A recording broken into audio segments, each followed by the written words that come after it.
গাজীপুরের শ্রীপুরে ইসরাফিল নামের যুবককে ঘর থেকে ডেকে নিয়ে নৃশংস কায়দায় পিটিয়ে খুন করার অভিযোগ উঠেছে। স্থানীয় এক বিএনপি নেতার নেতৃত্বে এমন বর্বর কাণ্ড ঘটেছে বলে অভিযোগ। ঘটনা হলো আপনার মেডিকেল মোড়ের সামনে থেকে মসজিদ থেকে ব্যাটারি হারানো গেছে।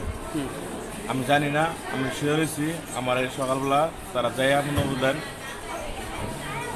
জোর করে ধরে নিয়ে মেডিকেল মোড় স্কুল মাঠে আমার জিজ্ঞাসা করছে যে ব্যাটারি কারা নিচ্ছে। আমি জানি না ব্যাটারি কারা নিচ্ছে। পরে তারা কইতেছে মনে বললেন যে ব্যাটারি তুই নিচ্ছ, তুই ব্যাটারি বাইক করে দিতে।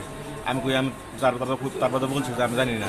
পরে তারা আমরা জোর করে মনে বলেন হাতে পায়ে বাইন্দা স্কুল মাঠে ফালাইয়া মনে বললেন সকাল 8টা বাজে দৌড়াইন না, সকাল 2টা বাজে ছাড়ছে আমার। এই পর্যন্ত টর্চারিং করছে। আমার বাম পাও ভাঙিয়ে গেছে আর আমি হাঁটতে পারি না। কে কে মারছে আপনার মনোমম্বর বলা লিটন, আর হলো যে শফিকুল, আর হলো যে বাবুল। গত 13ই সেপ্টেম্বর নিজ বসত ঘরে ঘুমিয়েছিলেন ইসরাফিল। সকাল 7টার কিছু সময় পর এলাকার সোহাগ সহ কয়েকজন যুবক তাকে ঘুম থেকে ডেকে তুলে স্থানীয় ব্যাপারী বাড়ি জামে মসজিদের চুরি যাওয়া ব্যাটারি সম্পর্কে জানতে চায়। পরে তার হাত পা বেঁধে চালানো হয় মধ্যযুগীয় নির্যাতন। পেটানো হয় লোহার রড দিয়ে, কোমরের নিচ থেকে ঢেলে দেয়া হয় গরম পানি। 13 দিন চিকিৎসা নেয়ার পর মৃত্যু হয় ইসরাফিলের।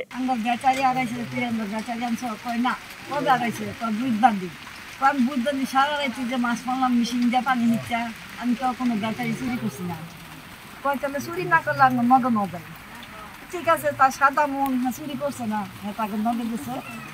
গেতে যাও নেই, তারে 2 হাত বানছে, 2 পাও বানছে, একটা আমি দলা করে বাইন্দা ফালাই দিছে।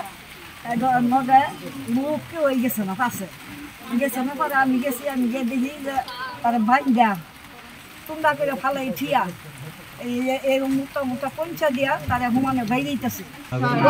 চা খাইয়া না, গরম পানি না, চা খাইয়া আবো করে চা নাই বাইরে ছেঙ্গে দিছে। এই বড় বড় ঠোয়া উঠছে। দলিল কমান্ডারের ভূত সোহাগ, লিটন, বাবুল, শফিকুল এরাই মাঠের মধ্যে বাইরেছে। দলিল কমান্ডার নিজে খারাইছে, ফারাইছে ঘাড়ের মধ্যে, পেটের মধ্যে।